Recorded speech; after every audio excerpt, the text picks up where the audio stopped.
우리 다 함께 자리에서 일어나셔서 사도신경으로 신앙 고백함으로 하나님 앞에 주일 예배를 드리겠습니다. 나는 전능하신 아버지 하나님 천지의 창조주를 믿습니다. 나는 그의 유일하신 아들 우리 주 예수 그리스도를 믿습니다.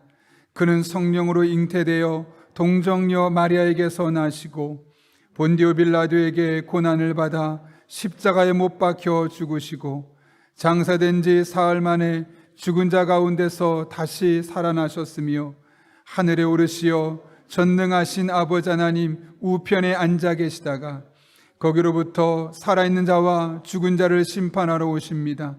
나는 성령을 믿으며 거룩한 공교회와 성도의 교제와 죄를 용서받는 것과 몸의 부활과 영생을 믿습니다. 아멘.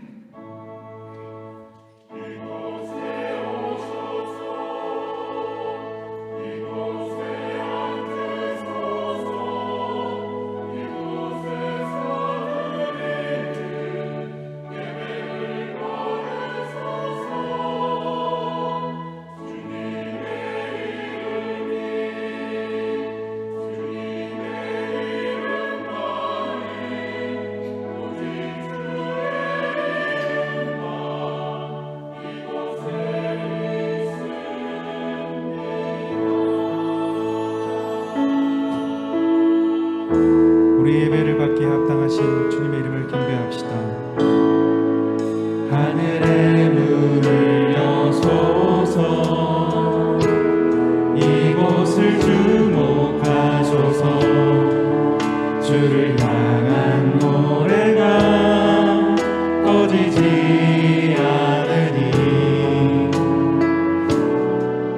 하늘을 열고 보소서 이곳에 임재하소서 이곳에 임재하소서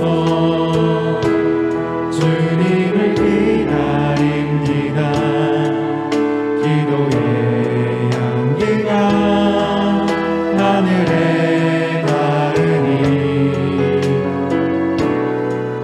주여 임재하여 주소서 이곳에 오셔서 이곳에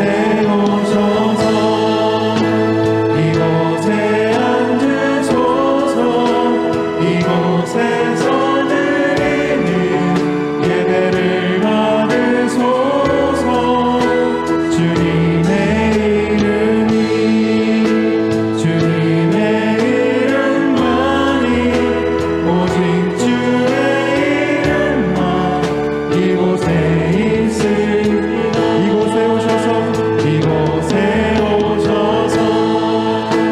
이곳에 앉으소서 이곳에서 드리는 예배를 받으소서 주님의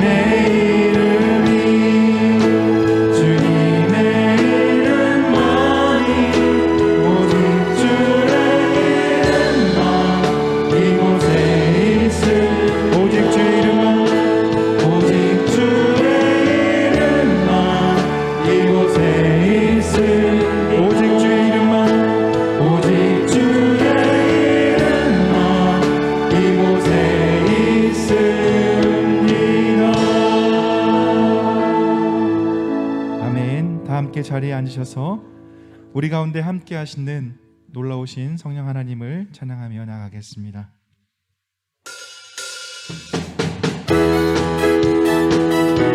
우리 박수 치면서 이 시간에 우리 가운데 성령 하나님께서 임하여 주시기를 간구하며 이 찬양의 고백으로 고백하며 나가겠습니다. 예수님 목마릅니다. 예수님 목마릅니다. 오시어 기름 부으소서 주님을 사모합니다. 주님을 사모합니다.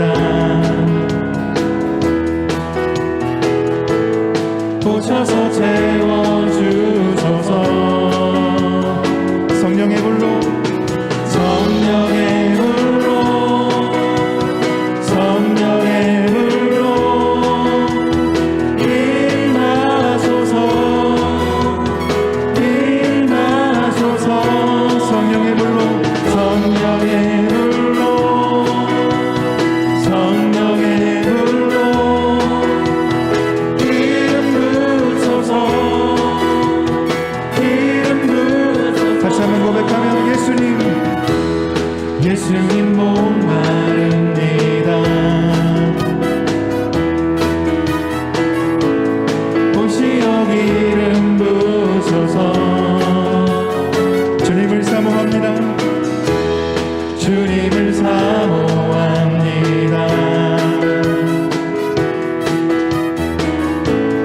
오셔서 채워주소서. 성령의 불로 성령의 불로 성령의 불로 임하소서. 임하소서. 성령의 불로 성령의 불로 성령의 불로 기름 부으소서. 기름 부으소서. 기름 부으소서. 불같은 사람들입니다. 불같은 사람들입니다. 나의 간구를 들으소서. 이 세상 어느 것보다 더욱 주님을 의지합니다. 주님을 의지합니다. 이 시간 성령 하나님 우리 가운데 임하여 주옵소서. 성령의 불로 성령의 불로 임하소서. 임하소서. 임하소서. 성령의 불로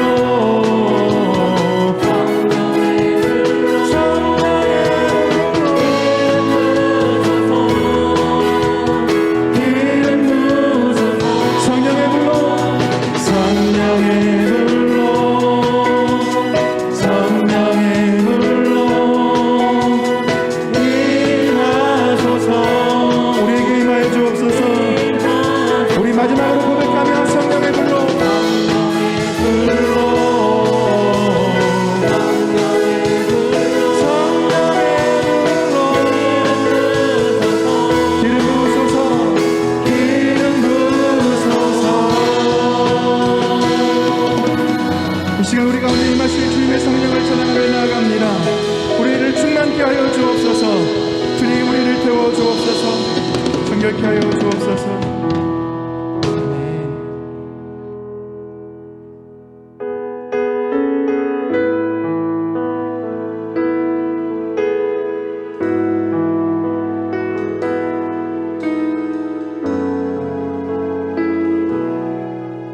함께 고백합시다.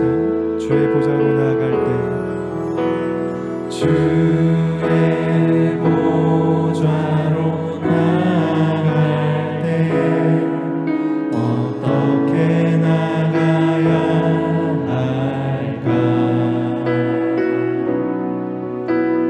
나를 구원한 주의 십자가 그것을 믿으며 가네. 주의 보좌로 주의 보좌로 나아갈 때 나 여전히 부족하나.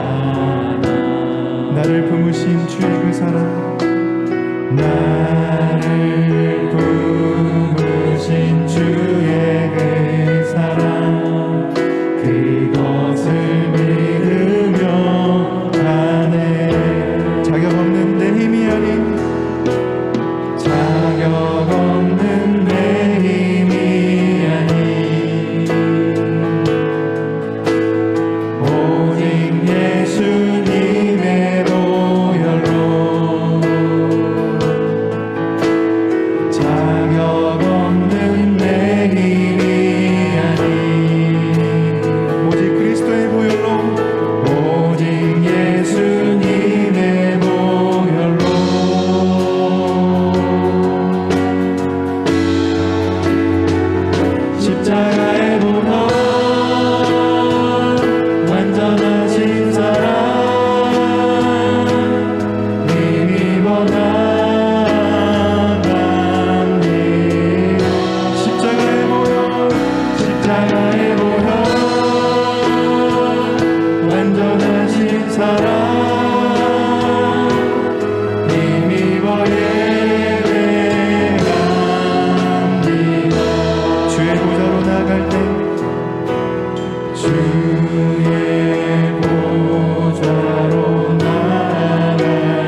사랑과 은혜가 풍성하신 하나님 아버지, 저희들을 하나님의 자녀 삼아주시고 주님이 우리의 모든 죄를 용서하시기 위해 십자가에 돌아가심을 기억하는 이 사순절 기간에 주님을 찬양하며 경배드리는 이 복된 주일, 하나님 앞에 현장과 온라인으로 예배드리게 하시니 진심으로 감사드립니다.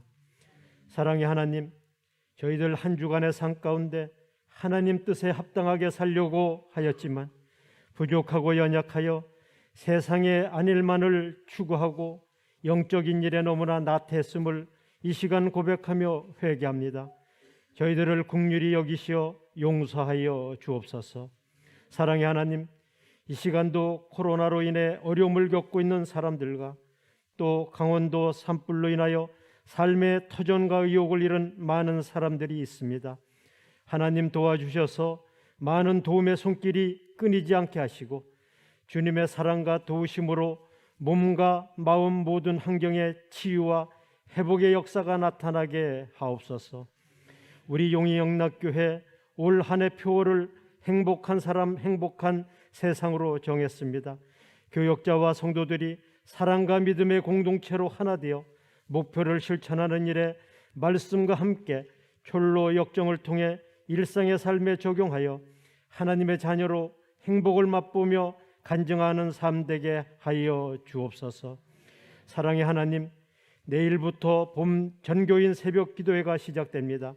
에스라 하나님의 도우심을 입은 사람이라는 주제로 말씀 전하실 때 저희들의 귀가 열려 영육이 새롭게 변화되며 소생케 되어 이 어지러운 세상에서 하나님의 사랑이 경험되어지는 은혜가 있게 하여 주시고 목사님들과 봉사하는 모든 성도들의 건강과 안전을 지켜 주옵소서. 또한 우리 용인영락교회가 지역을 복음화시키며 하나님 나라 확장에 힘쓰는 교회로 인도하여 주시고 세계 여러 나라에서 헌신하시는 선교사님들과 가정에도 함께해 주셔서 이 어려운 시기를 잘 이겨나가게 하여 주옵소서. 사랑의 하나님, 우리나라를 하나님 도와주셔서 행복 지수가 높아지는 나라가 되도록 모든 면에 함께해 주시고 우리의 다음 세대가 하나님을 더 잘 섬기는 나라가 되도록 인도하여 주옵소서. 사랑의 하나님, 전쟁 중인 우크라이나를 위해 기도드립니다. 평화의 주관자 되시는 하나님이 역사하여 주셔서 러시아의 침공을 멈추게 하시고 전쟁으로 발생한 난민들의 슬픔을 위로하여 주시며 모든 자원과 복구를 위한 협력들이 원활하게 이루어져 삶의 필요를 채우시고 다시는 전쟁의 역사가 되풀이되지 않도록 하나님이 강권적으로 역사하여 주옵소서. 이 시간 말씀을 전하실 담임 목사님 영육간의 강건함과 성령 충만함을 주시고 성령의 능력으로 붙드시며 모든 성도들은 준비된 마음으로 말씀을 받아 성령 충만함으로 행복한 그리스도인들이 되도록 인도하여 주옵소서. 오늘도 하나님의 찬양을 하는 시온 찬양대 찬양을 기쁘게 받아 주실 줄 믿고 이 모든 말씀 언제나 희망의 삶을 살아가기를 원하시는 예수님의 이름으로 기도하옵나이다. 아멘.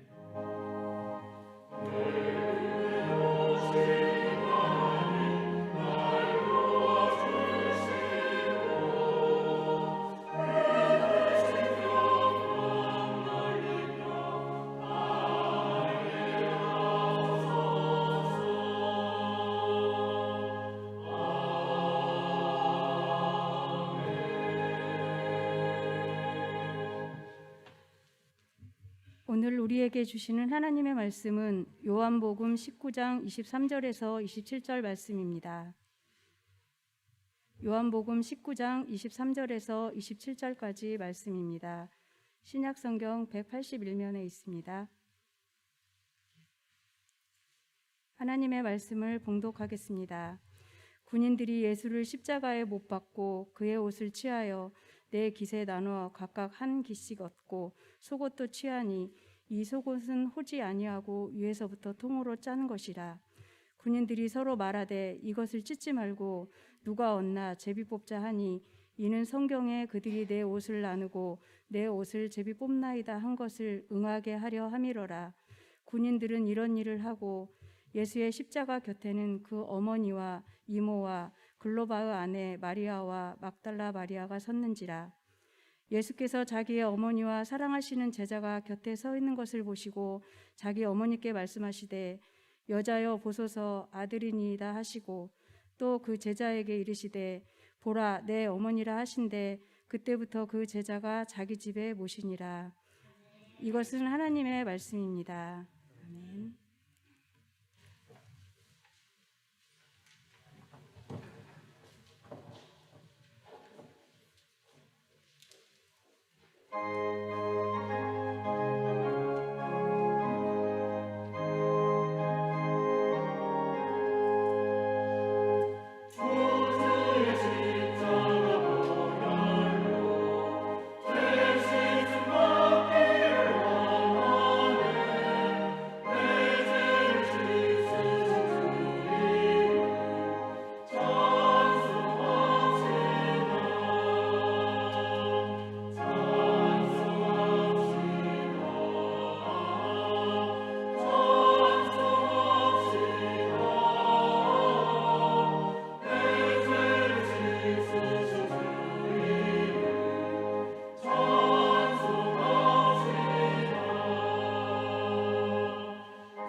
귀한 찬양 감사합니다.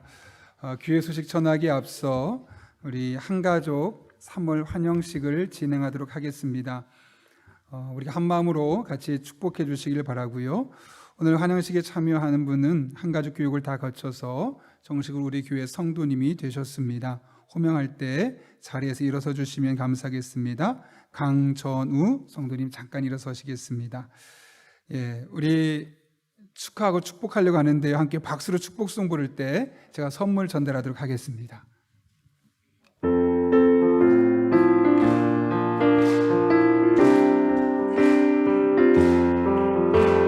축복합니다. 주님의 이름으로 축복합니다.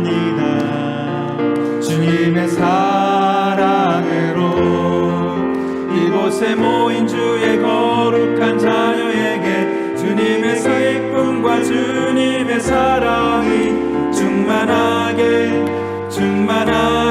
넘치기를 축복합니다.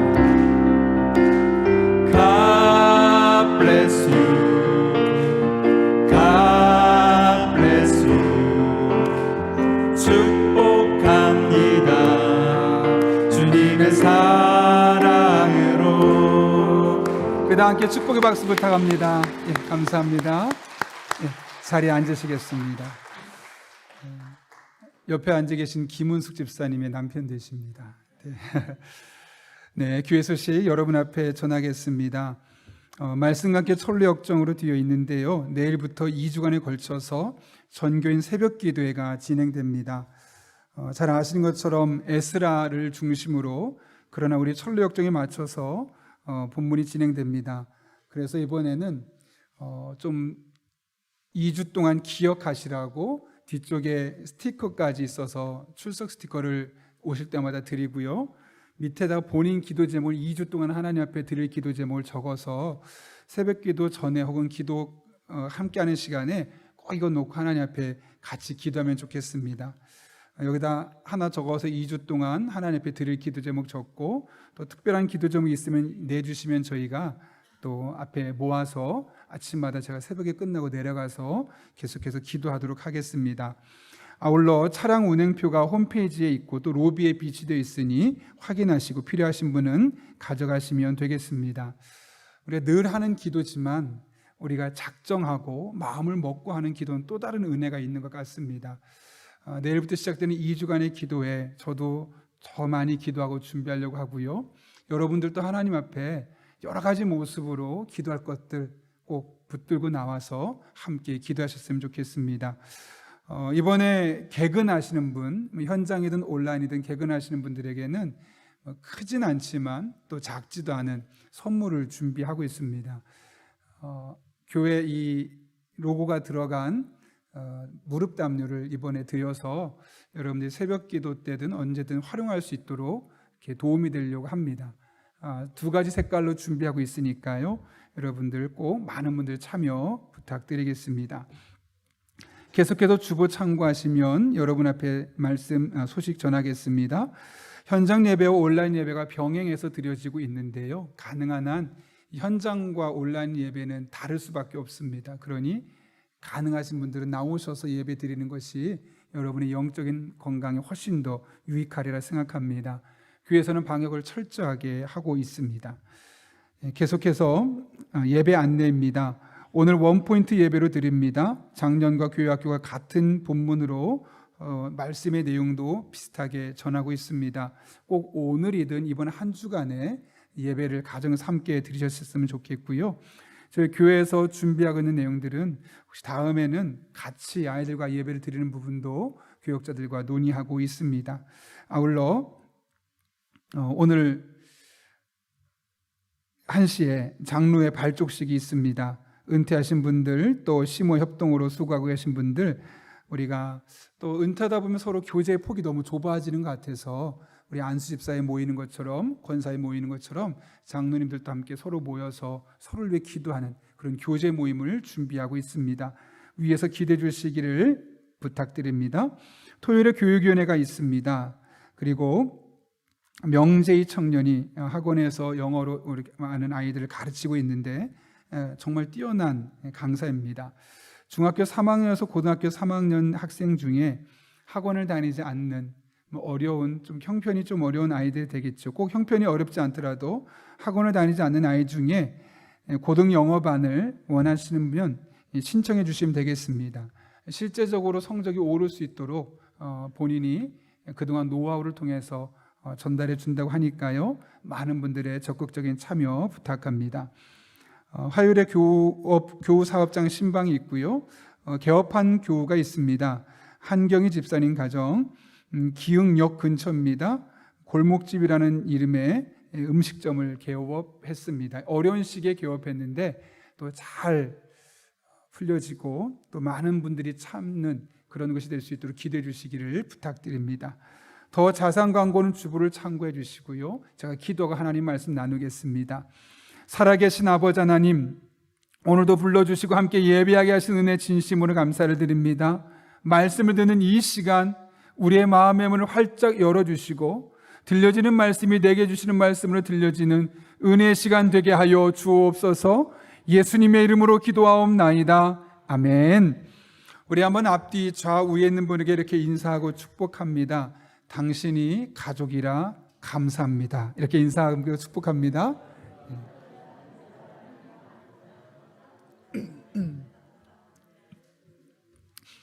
네, 감사합니다. 실제로 있었던 일인데요. 어느 청년이, 여자 청년이 화상을 입었습니다. 목 밑부분에 심한 화상을 입어서 좀 살이 쭈글쭈글해질 수밖에 없었죠. 20대 청년에게 그것은 매우 큰 충격이었고 마음이 너무나 힘든 시간, 괴로운 시간을 보내게 되었습니다. 근데 마침 같은 교회를 다니는 한 여자 성도님이 보기에 너무너무 안타까워 보이죠. 어떻게 하면 내가 도움이 될 수 있을까 고민하다가 담임 목사님을 찾아가서, 목사님, 제가 저 청년에게 도움이 되고 싶은데 혹시 제가 어떤 책을 선물해 주면 도움이 될까요? 예전에 저희 교회 와서 간증했던 이지선 자매가 쓴 지선아 사랑해 라는 책을 주면 좀 마음이 위로가 될 수 있을까요? 그랬더니 목사님이, 아니, 지선아 사랑해 보다는 자신감 같은 이런 책이 훨씬 더 좋을 것 같아요. 그런데 이야기를 듣고 이 여자 집사님 마음에 뭔가 조금 불편합니다.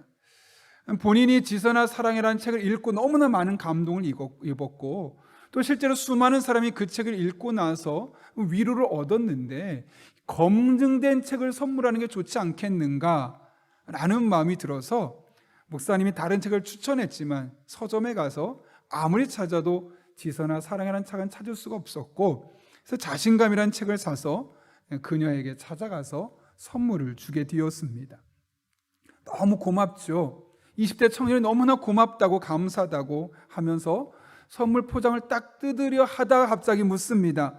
혹시 이 책이 지선아 사랑해는 아닌가요? 순간 뜨끔했다고 그럽니다. 아니야, 처음엔 그 책 사려고 하다가 다른 책을 샀어. 그랬더니 그 청년이 이렇게 말했다고 그러죠. 정말 고맙습니다. 사실 지선아 사랑해는 이미 15권이나 받았어요 라고 했다는 거죠.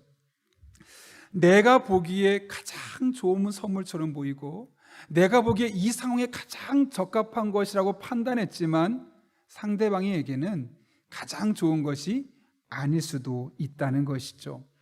사실 가장 좋은 방법은 내 상황에서 나 중심으로 생각하는 것이 아니라 상대방의 생각은 무엇인지를 헤아리는 것입니다.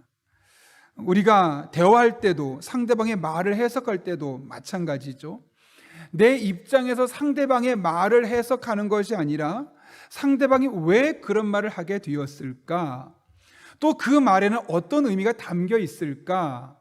상대방의 입장에서 한 번 더 고민하고 한 번 더 생각하게 되면 나 중심으로 생각할 때 생길 수 있는 오해가 오히려 이해로 바뀌는 것을 우리가 많이 경험하게 됩니다. 그런데 이것은 인간관계뿐만 아니라 신앙생활에도 다르지 않습니다. 여러분, 우리가 읽고 듣는 성경의 말씀들은 사실 우리를 위한 말씀이 아닙니다. 오래전에 그 시대를 살아갔던 사람들에게 쓰여졌던 말씀인 거죠. 구약 성경은 지금 당장 우리를 위한 말씀이기 이전에 구약 시대 그 말씀을 듣기 위해서 사람들에게 있었던 말씀이고, 신약 성경에 있었던 말씀 또한 그 당시에 그 지역에 그 시대 사람들에게 필요해서 주었던 1차적인 말씀임을 우리가 잊어서는 안 됩니다. 그런데 그 말씀을 그냥 단순히 이 시대 속에서 이런 걸 것이야 라고 추측하고 판단하게 된다면 이 성경 말씀을 잘못 이해할 수밖에 없는 것이죠. 구약 성경이든 신약 성경이든 먼저 그 시대, 그 사람들을 위해 쓰여진 것을 우리가 분명히 인식하고 그 시대 사람의 입장이 되어보려고 그리고 그 입장이 되어보려고 노력해야만 하는 겁니다. 그럴 때 그 성경의 1차 독자에게 원했던 그 오리지널 메시지를 우리가 알 수 있게 되는 것이고, 그럴 때 그 말씀이 우리에게 유익한 말씀으로 경험될 수 있는 겁니다. 오늘 본문의 말씀도 마찬가지인데요. 오늘 본문은 예수님께서 십자가에 달려있는 극한의 상황에서 말씀하셨던 세 번째 말씀으로 예수님께서 본인의 어머니인 마리아의 노후를 제자 요한에게 부탁하면서 하셨던 말씀입니다. 크게 오늘 말씀은 두 사람이 했던 말씀인데, 첫 번째로는 어머니에게 하셨던 말씀과 또 하나는 요한에게 했던 말씀, 이 두 가지로 구성되어 있습니다. 따라서 이 말씀을 잘 살펴보게 되면 하나님께서 십자가를 통해서 우리에게 궁극적으로 하시고 싶었던 메시지 두 가지를 발견할 수 있는데요. 그것이 무엇일까요?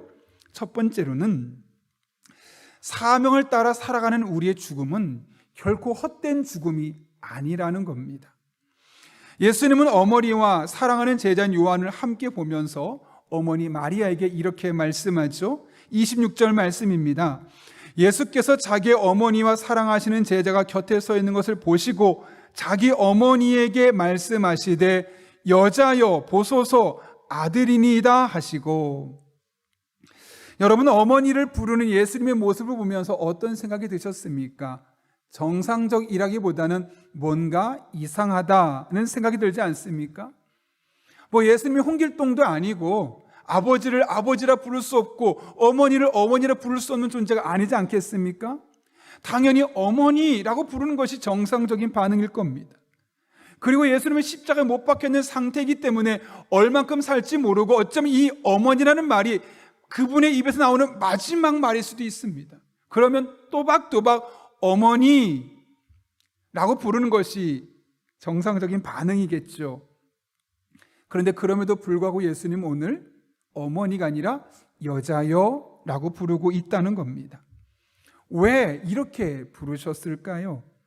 여기 여자여라고 번역된 헬라어는 귀나이라는 단어인데 여성을 무시하는 단어가 아니라 오히려 여성을 존중하는, 그래서 어떤 해석자는 이것을 여사님이란 뜻으로도 번역할 수 있다라고까지 말을 하고 있습니다. 그런데 여러분, 이 단어가 성경에 딱 2번만 쓰였다는 겁니다. 지금 우리가 보고 있는 이 요한복음 19장에 한 번 쓰였고요, 또 하나는 요한복음 2장에 한 번 쓰였습니다. 그럼 요한복음 2장에 어떤 사건이 있었느냐? 갈릴리 가나라는 지역에 혼인잔치가 있었는데 그 당시 혼인잔치에서 가장 중요한 것은 포도주였습니다.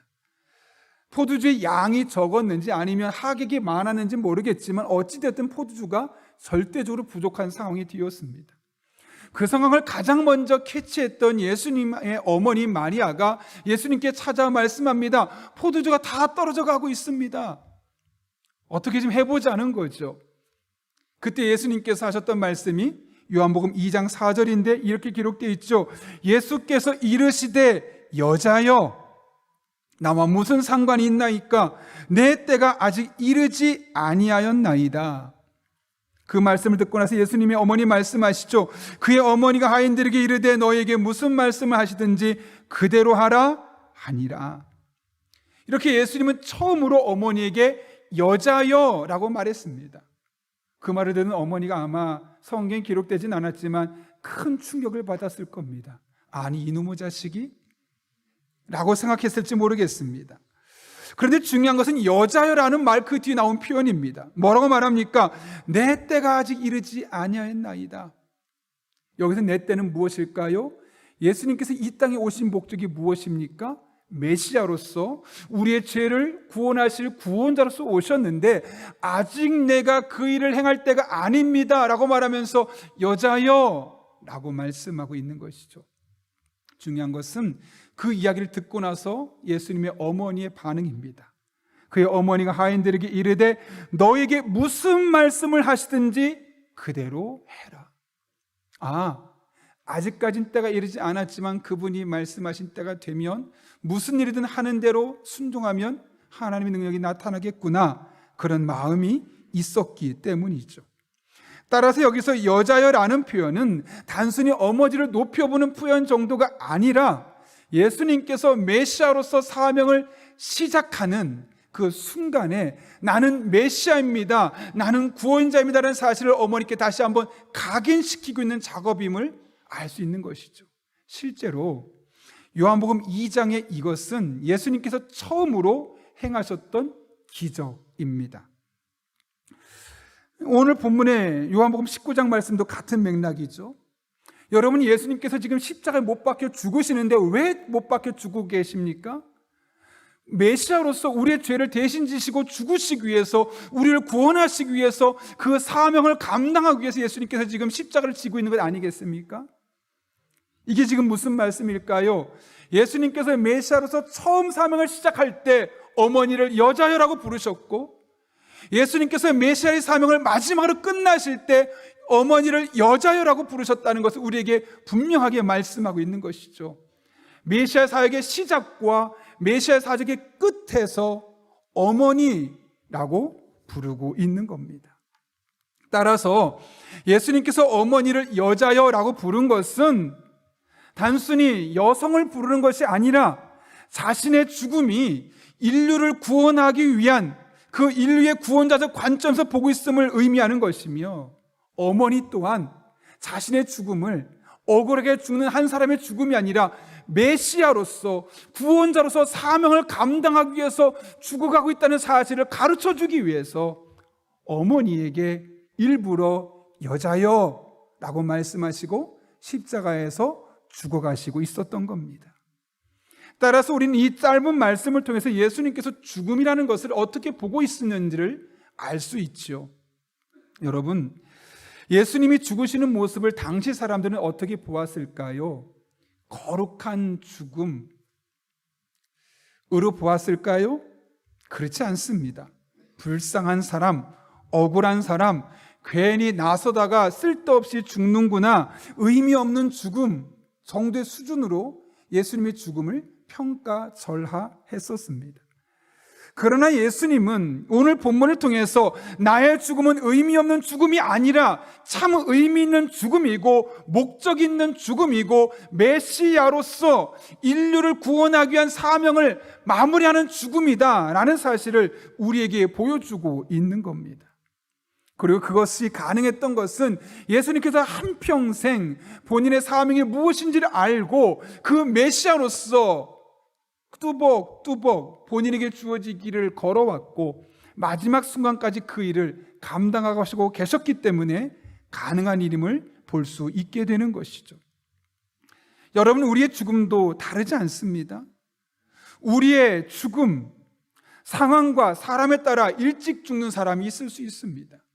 또 어떤 사람은 더 오랜 시간을 살다 세상을 떠나기도 합니다. 큰 일하고 멋진 일하고 세상을 떠나는 사람이 있는 반면 누가 보아도 보잘것 없어 보이는 일을 하다가 죽는 사람도 많습니다. 건강하게 세상을 떠나는 사람도 있고 어떤 사람은 평생 병치레하다가 힘겹게 그의 말년을 맞이하는 경우도 있습니다. 여러분, 여기에서 어떤 형태로 죽었느냐 하는 것은 하나도 중요하지 않습니다. 어떤 형태로 죽느냐보다 중요한 것은 우리가 어떤 사명감을 가지고 살다가 어떻게 우리의 인생을 마지막을 끝내고 있느냐, 이 부분이 훨씬 더 중요하다는 것이죠. 그런 의미에서 예수님은 우리에게 본을 보여주신 겁니다. 본인의 사명을 시작하면서 어머니에게 여자여라고 말씀하시고 본인의 사명을 마지막 마침표를 찍으면서 어머니에게 여자여라고 말씀하시면서 내가 한평생 이 메시아로서의 사명을 잊지 않고 살아왔음을 어머니에게 말씀하고 있고 또 그 말씀을 보고 듣는 우리에게도 같은 의미에서 이야기해 주고 있는 겁니다. 그런 의미에서 내 사명이 무엇인가? 내가 이 세상에 존재하는 목적이 무엇인가? 이것을 분명히 알고 살아가는 사람은 비록 남들보다 오래 살지 못했어도 남들보다 큰일 많이 하지 못했어도 평생 병치레만 했어도 그런 삶은, 그런 죽음은 의미 있는 죽음이고 영향력 있는 죽음이고 사명을 따라 살아갔던 하나님 보시기에 존귀한 죽음으로 그의 인생을 마무리할 수 있게 되는 겁니다. 지금까지 살면서 제가 죽음에 대해서 정말 진지하게 한번 고민했던 적이 있습니다. 언젠가 설교할 때 잠깐 그 앞부분을 언급했던 적이 있는데요. 2008년도에 봉천동의 꿈꾸는 교회 담임 목사님과 부목사님이 필리핀에 선교를 갔다가 이 운전자가 잘못 운전을 하는 바람에 낭떠러지에 떨어져서 죽는 사건이 있었습니다. 그때 그 부목사님이 저희 신학대학원 동기였는데요. 그 목사님에겐 아이가 셋이 있었는데 특별히 막내 같은 경우는 태어난 지 1년이 채 되지 않은 핏덩이였습니다. 당시에 그 목사님의 나이가 38살이었습니다. 여러분, 38이면 하나님 나라를 위해서 할 일이 얼마나 많았겠습니까? 그런데 더군다나 아직까지도 어린아이, 키우려면 한참 키워야 될 어린아이가 무려 3명이나 있습니다. 근데 하나님이 그 목사님을 불러 가셨죠. 그때 제가 얼마나 많은 고민했는지 모릅니다. 얼마나 혼란스러운지 모릅니다. 하나님, 이렇게 데려가실 거면, 겨우 38에 데려가실 거면 굳이 뭐 신학을 시키셨습니까? 차라리 하던 일 계속하게 해서 하나님 나라에서 더 많은 일을 하게 하시지, 굳이 신학하게 하고 이렇게 데려가시는 게 도대체 무슨 의미가 있겠습니까? 그리고 이렇게 데려가실 거면 굳이 아이를 셋이나 줄 건 또 뭐고, 마지막에 태어난 지 1년밖에 안 된 아이를 낳게 하실 건 또 뭡니까? 차라리 한 명 낳게 해서 목사님 세상 떠나도 사모님 혼자 키울 수 있을 만큼 그렇게 해주시면 좋을 텐데, 굳이 애를 셋이나 낳게 하신 이유는 무엇입니까? 도무지 이해할 수가 없습니다. 같이 공부했던 형님이 그렇게 돌아가시는 장면을 보면서 저희 머릿속에는 너무나 혼란스러울 수밖에 없었습니다. 그때 하나님께서 이런 마음을 주셨습니다. 우리가 보기에는 38살의 나이에 신학 공부한 거 꽃도 펴보지 못하고 죽은 그 목사님을 보면 신학 공부한 게 별 볼 일 없어 보이고 아무런 의미가 없어 보인대요. 또 아이를 셋이나 낳고 그 아이를 제대로 키워보지도 못하고 막내 재롱도 보지 못하고 떠난 그 상황 속에 아이를 셋이나 낳은 것이 아무런 의미가 없어 보여도, 그렇게 목사님의 죽음이 아무런 의미가 없는 죽음처럼 보여도 결코 그렇지 않다는 겁니다. 왜냐하면 비록 오래 살지 못했어도 본인에게 주어진 사명을, 목회자의 사명을 시작해서 죽는 순간까지 목회자로서 죽을 수 있다는 것, 그 사명으로 시작해서 사명으로 끝낼 수 있다는 것이 얼마나 귀한 것인지 알기 때문에 그런 것이죠. 그 사명을 이루면서 단 1년을 산다면 사명 없이 10년, 20년 사는 것보다 훨씬 고귀하고 가치 있는 삶이 아니겠습니까?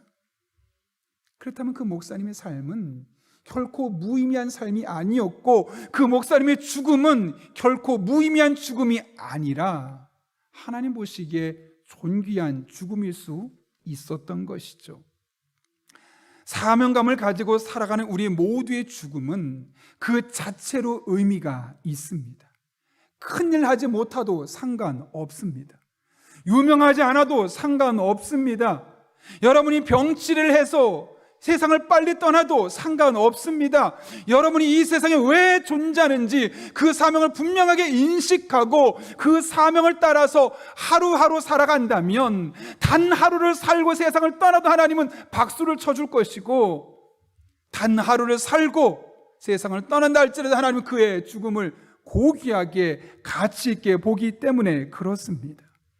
그러므로 여러분, 우리가 얼마나 오래 살았는지, 얼마나 많은 것을 누렸는지 하는 것은 우리가 하나도 중요하지 않습니다. 내가 왜 사는지를 확인하고 마지막 목숨이 끊어지는 그 순간까지 사명을 기억하며 그 사명을 위해 살아가고 있느냐, 아니면 아무런 사명 없이 시간에 쫓겨 어쩔 수 없이 살아가고 있느냐, 이 둘 사이에서 무엇을 선택하느냐에 따라 달라지게 되어 있는 겁니다.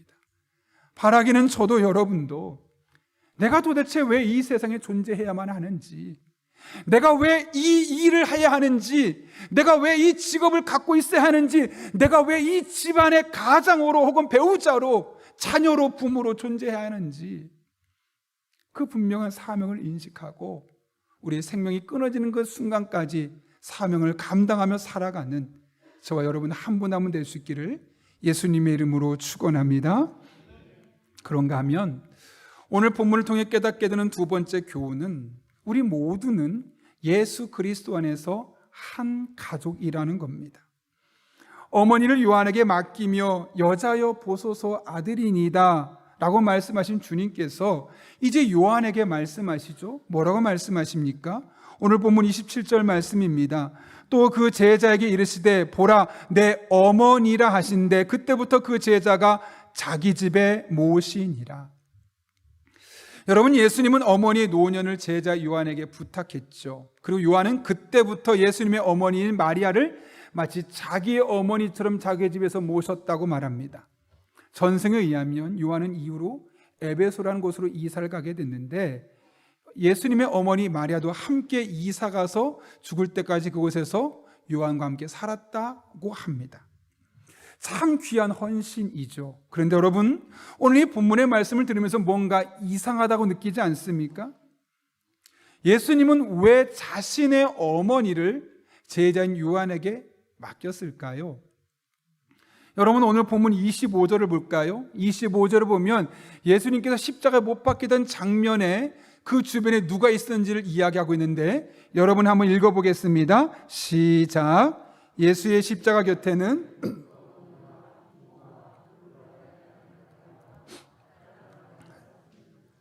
아멘. 여기 무슨 말일까요? 예수님의 이모라 하면 마리아의 언니가 될 수 있고 동생이 될 수 있고, 그럼 여러분이 만약 지금 예수님의 입장이라면 제자인 요한에게 맡기는 게 맞겠습니까? 이모랑 함께 살라고 말하는 게 맞겠습니까? 이모님 잠깐만 오세요. 저희 어머니 나머지 인생 이모께서 좀 잘 책임져 주세요. 함께 잘 살아주세요. 일반적으로 그렇게 부탁하지 않습니까?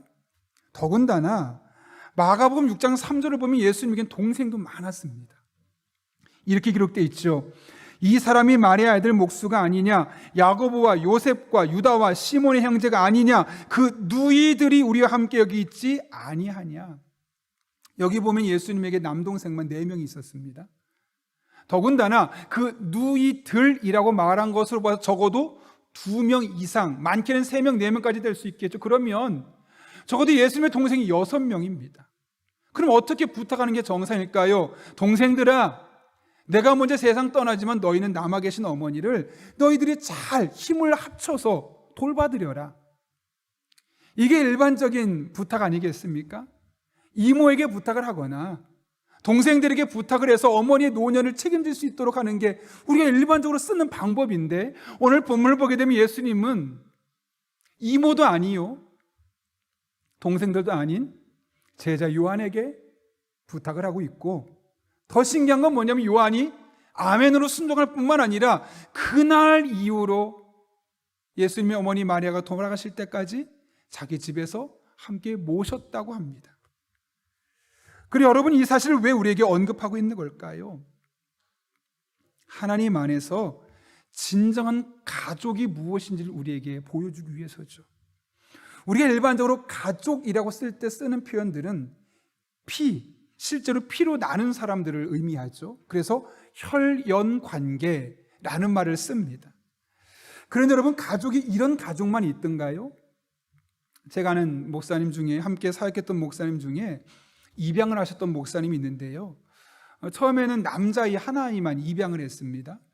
그런데 아이가 점점 커가면서 걱정이 생기는 겁니다. 이 남자아이 혼자 입양돼서 살다 보면 외로울 텐데 하면서 그 남자아이의 동생으로 딸아이까지 하나 입양을 하게 되었던 것이죠. 여러분, 그 아이들이 그 목사님과 사모님을 뭐라고 부를까요? 피 한 방울 섞이지 않았으니까 아저씨, 아줌마라고 지금 부르고 있을까요? 뭐라고 부를 것 같습니까? 엄마, 아빠. 목사님과 사모님도 그 아이들이 자기와 피가 하나도 섞이지 않았습니다. 뭐라고 부를까요? 아들아, 딸아. 그 두 아이도 마찬가지입니다. 피 한 방울 섞이지 않았죠. 근데 서로 뭐라고 부릅니까? 오빠, 동생, 서로 부르고 있는 겁니다. 엄밀히 말하면 4사람 모두 피 한 방울 전혀 섞이지 않았습니다. 그러나 우리는 가족이야 라는 사실에 대해서 굳이 의문을 갖지도 않고, 가족이기 때문에 어떻게 하면 이 가족을 행복하게 만들 수 있을까?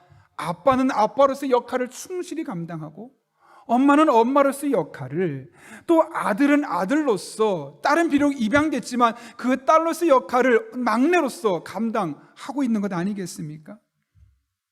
여러분, 입양했는데도 이렇게 가족이 될 수 있다면 예수 그리스도의 보혈을 통해 영적으로 하나님을 아버지라 부른 후 서로를 형제라고 자매라고 부르는 우리 또한 가족이 아니겠습니까?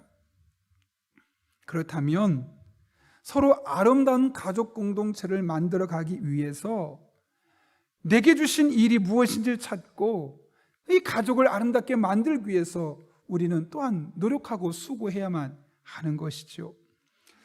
십자가에서 만난 그리스도라는 책에 보게 되면 안산제일교회 고훈 목사님의 일화가 하나 기록되어 있는데요.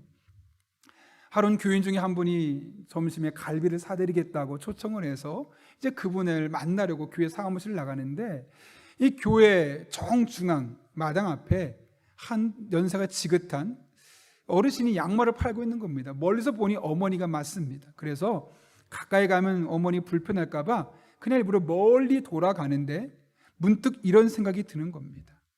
아니, 양말을 파시는 건 좋은데 하필이면 아들이 담임 목사님 교회 마당에서 양말을 팔 건 또 무엇이고, 또 아들은 갈비 대접받으러 가고 있는데 어머니는 거기서 양말을 팔고 있는 걸 성도들이 보면 뭐라고 할까? 마음이 불편한 겁니다. 다시 길을 돌이키고 어머니에게 찾아가서 어머니 여기서 이러시면 안 됩니다 하고 손을 딱 잡고 서로 얼굴을 마주 봤는데 어머니가 아닙니다. 어머니와 모습이 너무나 비슷한, 연령도 비슷하고 원인 스타일도 비슷하고 하셨던 일도 비슷했기 때문에 순간적으로 착각했던 거죠. 그래서 어머니가 아니란 사실을 아는데 순간 다행이다 라고 말하면서 자기도 모르는 사이에 눈물이 왈칵 나더랍니다. 근데 어머니가 아닌데 아들이라고 자꾸 부르니까 그 할머니가 난 아들이 없는데 댁은 뉘시오. 예, 사실은 저희 어머니께서 저희 아버지가 일찍 세상을 떠나시고 나서 우리를 먹여 살리기 위해서 어릴 적부터 행상을 하셔서 지금 할머니를 보니까 저희 어머니가 생각나서 저도 모르게 문득 어머니라고 말씀했습니다. 양말을 많이 갖고 계신 것 같은데 제가 다 사드리겠습니다 하고 조금 윗돈을 드리면서 그 손을 다 그 양말을 샀다는 겁니다. 양말을 사서 집으로 가져갔는데 아내가 한마디 핀잔하죠. 왜 쓸데없는 양말을 많이 사왔느냐. 그때 고은 목사님이 이렇게 말했다고 합니다. 아무 말도 하지 말고 그냥 신어. 감사하니까 그냥 신어. 여기 감사하니까 그냥 신어라는 말은 뭐냐면 우리 어머니가 저기서 양말 팔고 있지 않는 것에 감사하니까 그냥 신어 라는 말이었다는 거죠. 근데 그 순간 그 말이 끝나자마자 하나님이 그 마음을 감동하시기를, 야, 네 어머니가 누구냐? 네 형제자매는 도대체 누구냐?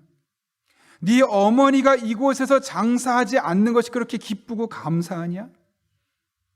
여기는 모두가 네 어머니다. 네 자식만 생각하고 네 어머니만 생각하면 어떻게 네가 나의 종이 될 수 있겠니? 모두가 너의 어머니고 모두가 너의 자식이다. 네 형제다. 네 자매다. 라는 말씀을 주시는 겁니다. 그 말씀을 깨달아지는 순간 참 많이 회개했다고 합니다. 여러분, 이 이야기를 듣고 나서 어떤 생각이 드십니까? 혹시 우리도 고은 목사님처럼 그래 뭐 성도들 가운데 어려움이 있다고 하는데 힘든 일이 있다고 하는데 에이, 우리 부모님은 아니잖아. 에이, 우리 어머니 아닌데 뭘 알아서 그쪽 부모님 다 챙겨서 하시겠지 뭐. 에이, 내 형제 아니잖아. 그쪽 형제들이 알아서 다 도와주겠지 뭘. 교회 학기들을 보면서 에이, 우리 아이들은 다 컸고 쟤들 우리 아이들 아니잖아. 내 손주 아니잖아.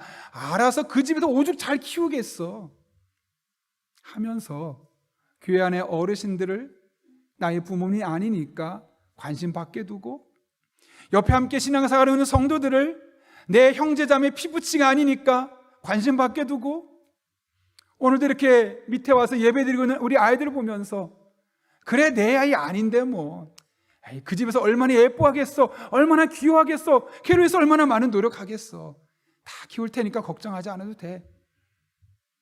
혹시 우리도 이렇게 생각하고 있지는 않은지 모르겠습니다. 혹시 그렇다면 우리는 서로를 가족으로 생각하고 있지 않은 겁니다. 가족인데 가족으로 생각하지 않고 있는 것이죠. 나와 상관없는 이유, 안면이 있는 이웃 정도로만 생각하고 있는 것이죠. 그런데 여러분, 분명히 생각해 보십시오. 하나님께서 특별한 목적과 뜻이 있어 여러분을 2022년을 지금 살게 하고 있지 않습니까? 또 이 세상에 얼마나 많은 나라가 있습니까? 또 우리나라만 해도 얼마나 많은 도시가 있습니까? 용인에 말해서 세계 구가 있고 여러 지역이 있는데 그 많은 지역에서 여러분을 그 지역에 살게 하시고 또 많은 교회 중에 왜 용인 영락교회를 다니게 하셨을까요? 여러분이 선택하고 여러분이 결정한 것처럼 보이지만 사람이 그의 마음으로 그 길을 계획할지라도 그 걸음을 인도하신 하나님께서 여러분을 이 시기에 이 교회에 보내셔서 함께 신앙생활하게 하셨다는 것을 우리가 잊어서는 안 되지 않겠습니까? 다시 말하면 우리는 이 시기에 같은 하나님을 예배하며 같은 하나님을 아버지라 고백하고 있지 않습니까? 그러면 우리는 하나님의 특별한 뜻과 계획 안에서 결합된 영적인 가족입니다.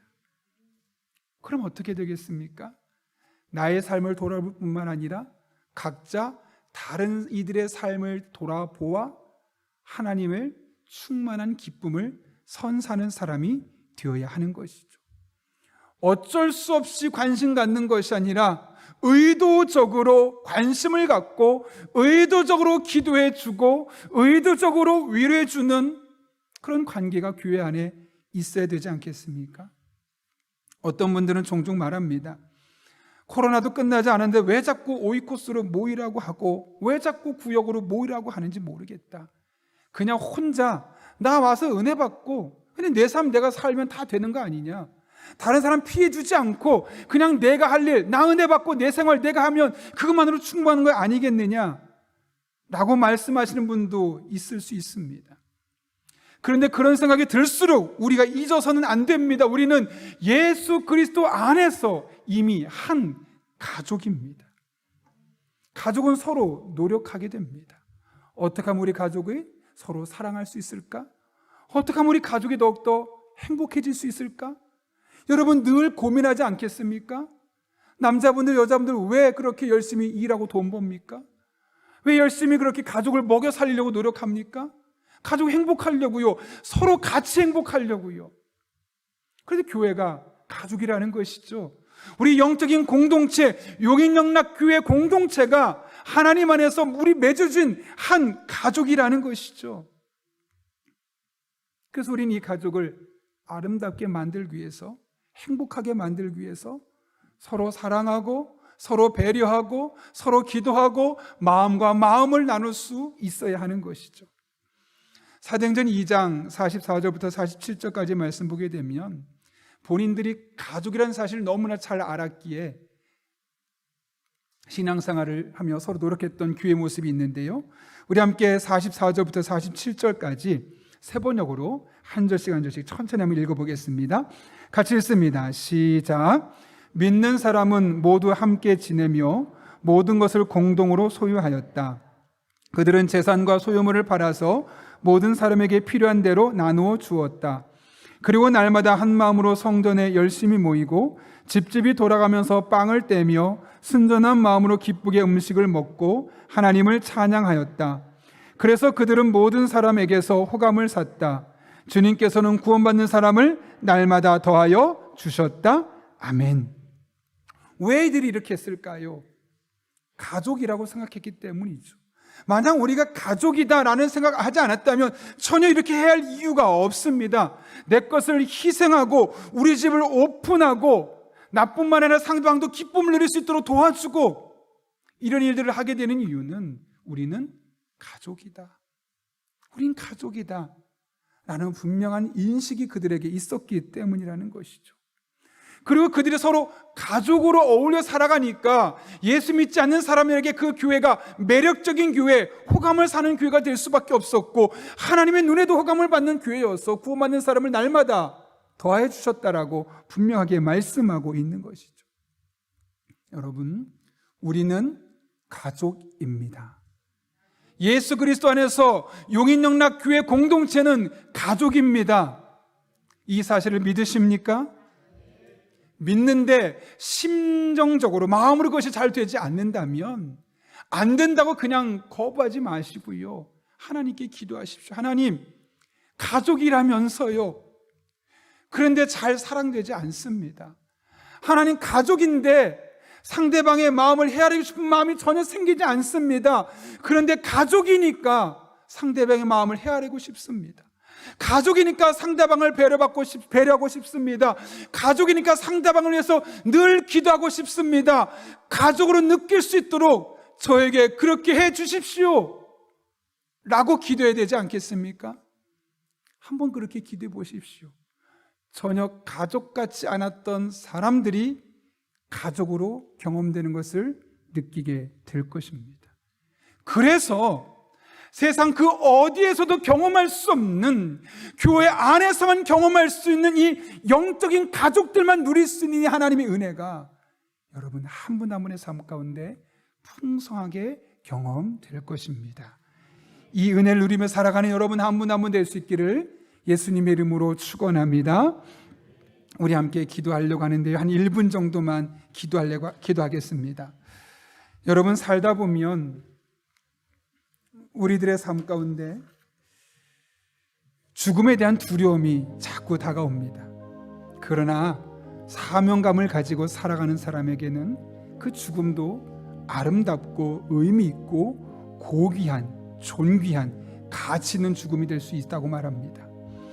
우리가 죽음을 두려워하지 말고 그냥 내게 주어진 삶을 통해서 사명을 붙들고 죽을 때까지 그 사명 즐겁게 감당할 수 있게 달라고 한 걸음 나아가 우리를 가족으로 묶어주셨는데, 친히 묶어주셨는데, 우리 구역 식구가 오이코스 멤버가 또 많이 교제하지 않았지만 얼굴을 볼 때마다 가족으로 더욱더 느껴지게 해주시고, 그래서 다른 어떤 곳에도 누릴 수 없는 이 행복이 우리 용인영락 교회 공동체 안에서 가족이기 때문에 누릴 수 있게 달라고 우리 시간 한 1분 정도지만 주님의 도우심을 구하며 간절한 마음을 함께 기도하겠습니다. 거룩하신 아버지 하나님, 오늘 우리를 불러주신 은혜 감사합니다. 하나님 바라보며 찬양하며 의지하며 믿음으로 기도하며 나아갑니다. 특별히 우리가 죽음 앞에 너무나 두려워하고 떨고 있습니다. 그리고 혹시나 내 죽음이 의미 없는 죽음이 아닐지 고민할 때가 많습니다. 그러나 예수 그리스도 안에 사명감을 가지고 하루하루 살아가는 사람들은 그 모든 시간 자체가 귀하고 죽음 또한 존귀한 것임을 깨닫게 하신 아버지 하나님, 내가 이 세상에 존재하는 이유가 무엇인지를 깨닫고 이를 위해 사명감을 붙들고 늘 우리에게 주어진 일상을 믿음으로 살아가게 하여 주옵소서.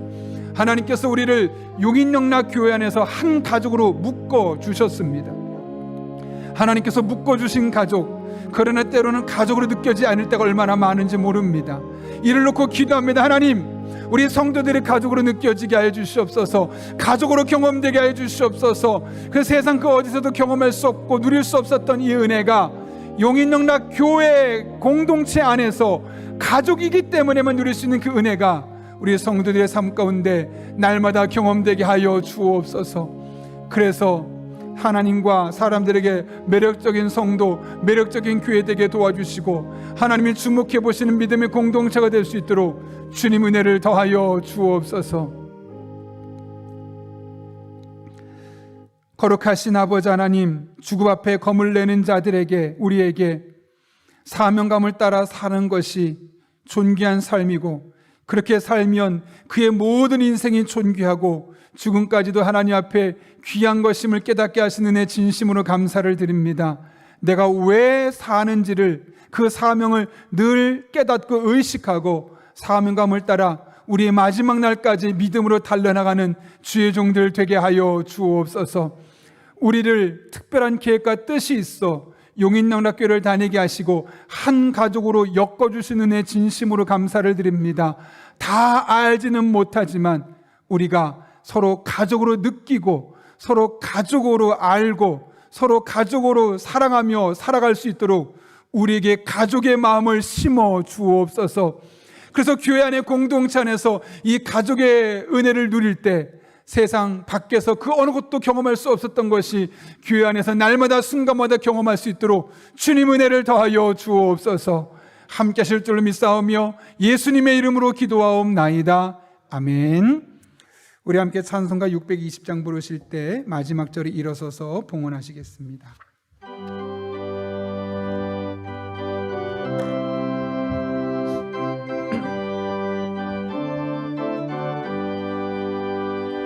여기에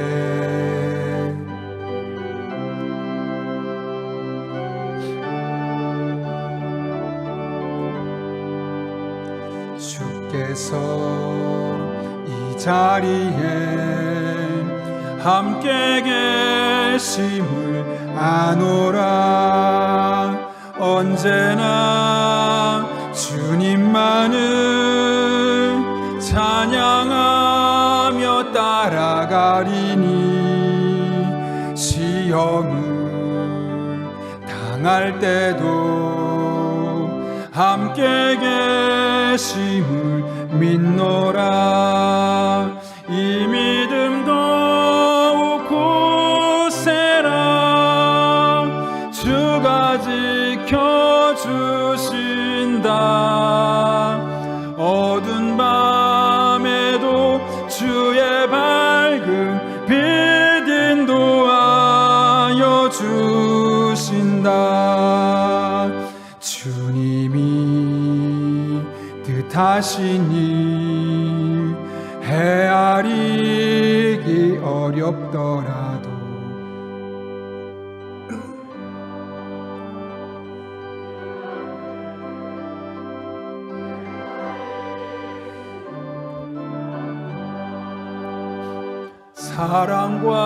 사랑과 말씀들이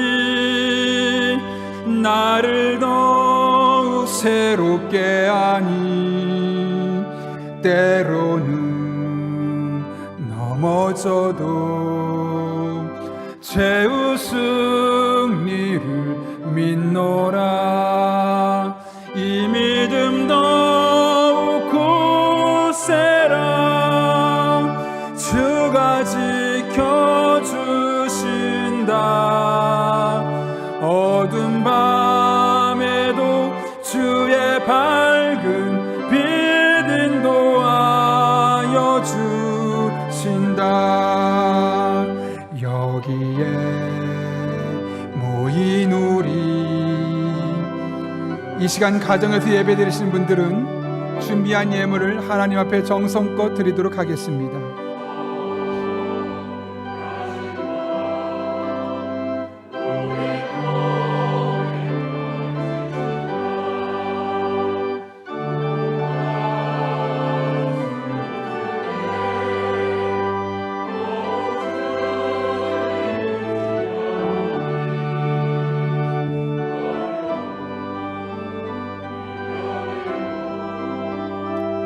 주님 더욱 찬양하라. 이 믿음 더욱 굳세라. 주가 지켜주신다. 어두운 밤에도 주의 밝은 빛 인도하여 주신다. 거룩하신 아버지 하나님, 주님이 뜻하신 일 모두 헤아리기 어려울지라도 늘 우리와 함께 계시며 우리가 언제나 주님 뜻 안에 거하게 하실 뿐만 아니라 우리를 통해 주님의 뜻을 펼쳐가신 은혜 진심으로 감사를 드립니다. 이 하나님의 은혜가 있어 지난 한 주도 믿음으로 살 수 있었고 오늘 이렇게 주님 앞에 나와 예배드릴 수 있었음을 우리가 깨닫게 됩니다. 이 모든 것이 하나님의 은혜였음을 알기에 오늘 우리가 빈손으로 나오지 아니하고 우리의 믿음과 신앙의 고백을 담아 하나님 앞에 예물들을 드리오니 이 모든 예물을 기쁘게 받아주시옵고 우리들의 삶에 더 귀하고 복된 것을 갚아주시는 은혜 한 주간 되게 하여 주옵소서. 우리의 피와 땀과 눈물이 담겨있는 예물이오니 단 한 푼도 허투루 쓰여지지 아니하도록 우리의 영적인 지혜와 분별력을 더하여 주시고 하나님 아버지의 마음을 시원케 하는 일에만 사용케 하여 주옵소서. 우리 성도님들을 위해 기도합니다. 삶의 자리로 나가는 성도 한 분 한 분에게 힘 주시고 능력 주시고 지혜 주시고 만남의 복을 주시고 성령으로 충만케 하사 마땅히 기도할 바를 알게 하여 주셔서 모든 것 합력해 선을 이루신 하나님의 은혜가 우리 성도님의 삶 가운데 날마다 순간마다 경험되게 하여 주옵소서. 이 한 주도 함께 하실 줄로 믿사오며 예수님의 이름으로 기도하옵나이다. 아멘. 우리 함께 파송의 찬양 부르시고 축도하겠습니다.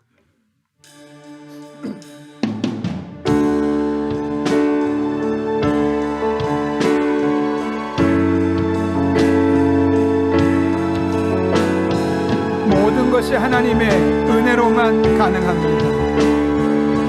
그 하나님의 은혜가 이 시간 여러분에게 시작되었습니다. 시작됐네. 우리 주님의 능력이, 우리 주님의 여러분의 삶을 다스리시고 여러분을 새롭게 만들어 주실 것입니다. 아멘. 자유하십시오. 자유하네. 죄와 사망으로부터 나의 삶은 변하구나. 모든 것이 하나님의 은혜입니다. 은혜로다. 주의 은혜 한량없는 주의 은혜로다. 주의 은혜 변함없는 신실하신 주의 은혜로다. 은혜로다. 주의 은혜 한량없는 주님의 은혜 덕분입니다. 한량없는 주의 은혜로다. 주의 은혜 변함없는 신실하신 주의 은혜.